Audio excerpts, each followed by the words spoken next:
Welcome to class 5 subject science. Today's topic is simple machines.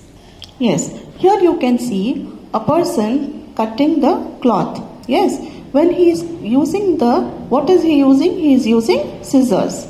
Now he is using scissors to help himself.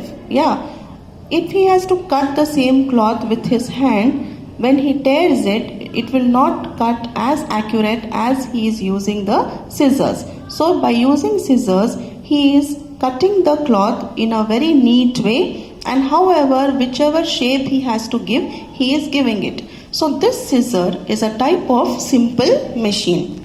So a machine always makes a person's work easier, and also it makes it faster. Okay, so we are studying in this lesson about a few machines. Yes, types of machines. There are two types of machines, simple machines and complex machines.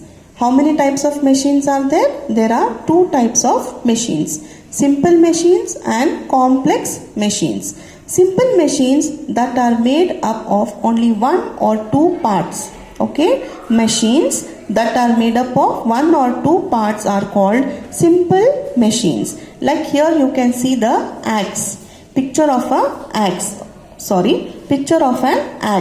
Now this is a simple machine because it is made up of one or two types of things. Okay, two parts. That is here the front part is made up of iron and there is a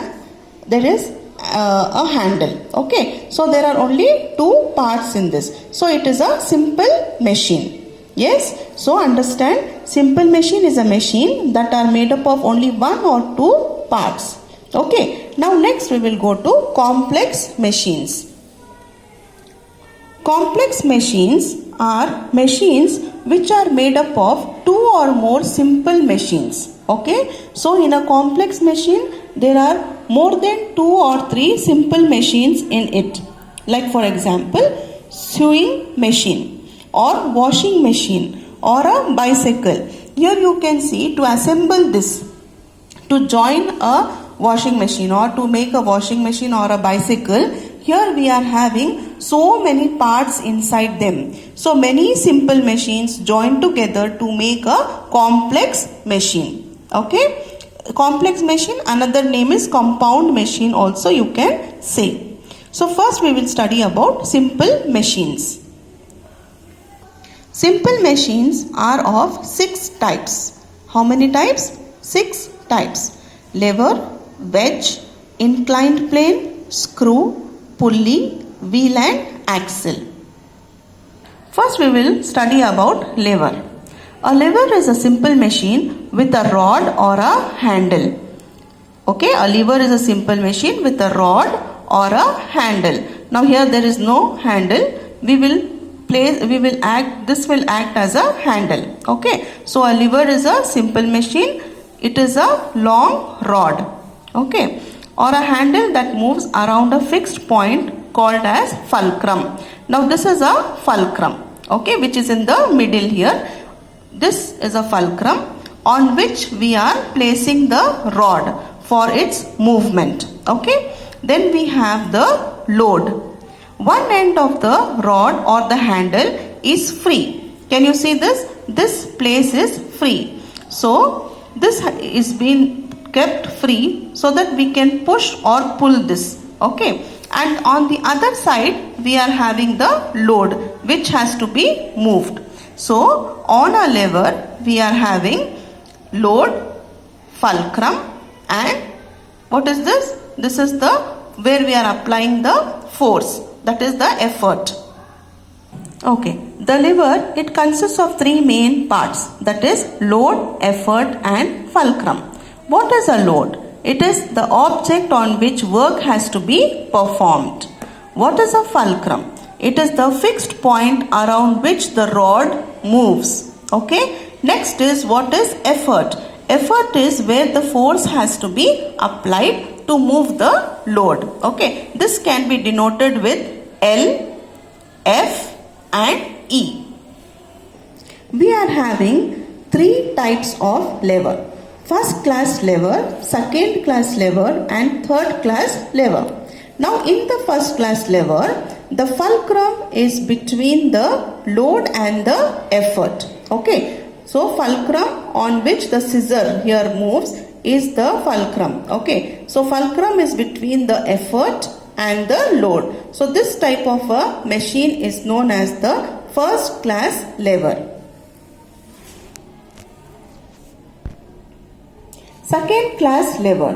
Here the load is between the fulcrum and the effort. Okay, so in second class lever the load is between the fulcrum and the effort. Third class lever, that is effort is between the fulcrum and the load. Effort is between the fulcrum and the load.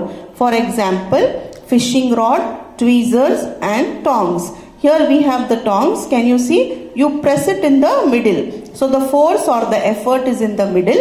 The load which we have to move, we will keep it in the front. That is the ice cube or the chapati which we are moving, that becomes the load. So we will keep it in the front. And here we have this is the fulcrum. Next type of simple machine is inclined plane. So inclined plane is nothing but it is a sloping surface, like for example a slide, okay, or anything. Like for example, in front of your house you want to bring your bicycle into the compound. Okay, if the compound is having stairs, then it is difficult to bring the bicycle inside. But if it is having a sloping surface, then it becomes easy to roll the bicycle up. Okay, so this is the sloping surface. So this is an inclined plane. This is a simple machine. Next simple machine is a wedge. A wedge is a simple machine in which two inclined planes meet to form a V-shaped edge. It is used to cut things. For example, knife, needle, nail, fork, chisel and axe are examples of wedge. A wedge can also be used to stop something from moving. For example, a door stopper is a wedge. So here you can see this is a knife or an axe. Okay, now here you can see two sloping edges, two sloping things, that is two inclined planes joined together and make it sharp here. So it is giving a V shape here. So this is a wedge. In the same way you can see, yes, this axe. Axe also is an example of inclined plane because two inclined planes form a V shape here and this edge becomes very sharp. Okay, so this is a wedge. You can take example of shaving blade also. So shaving blade also is an example of inclined plane. So next simple machine is screw. A screw is a type of an inclined plane wrapped around a rod like structure in the form of a spiral. Can you see? This is a screw. It looks like a nail. Okay, but it is not having, it is not plain. Nail is plain, but screw is not plain because you can see there is something here. Yes, what is this? This is a inclined plane which is wrapped around a rod. Okay, in a spiral form. So this forms a screw. Now this screw helps to hold the wood or the wall more firmly than a nail. Okay, why it can hold more good? It is more better than the nail because it has grooves on them. That means this groove, these grooves will hold the wood or the wall better than the nail. Next is a simple machine, wheel and axle. A wheel attached to a rod is called a wheel and axle. Can you see this wheel here? Yes. So this round part is the wheel and in the middle there will be a rod. That is the axle. Okay. So when the wheel turns, even the axle will turn. Like, have you seen the steering of the car? There is a wheel there. Then attached to that is a rod. Okay, so wheel and axle is used in machines such as cycle, sewing machine, egg beaters, cars, trucks and trains. Then next, simple machine is a pulley. Pulley is a grooved wheel with a rope or a cable passing through it to move heavy objects up and down. Can you see here? So this is a pulley. Okay, so we are tying the load in the front by using a rope, and here it is grooved inside so that the rope can stay there, and then we attach a load in front and then we put the effort here. And now how will we pull it? We do not pull it upwards, we pull it downwards. Okay, so when we pull something down, then the load moves up. Okay, so it rotates about an axle fixed to a support. The load is tied to one end while effort is applied to the other end. A pulley makes our work easier by changing the direction of the force. That is, downward force helps to pull the load upwards. For example, a pulley is used to lift heavy objects at a construction site, in wells to pull water, and to hoist flags. Complete exercise A, B in textbook and exercise C and D in your classwork. Refer page 17.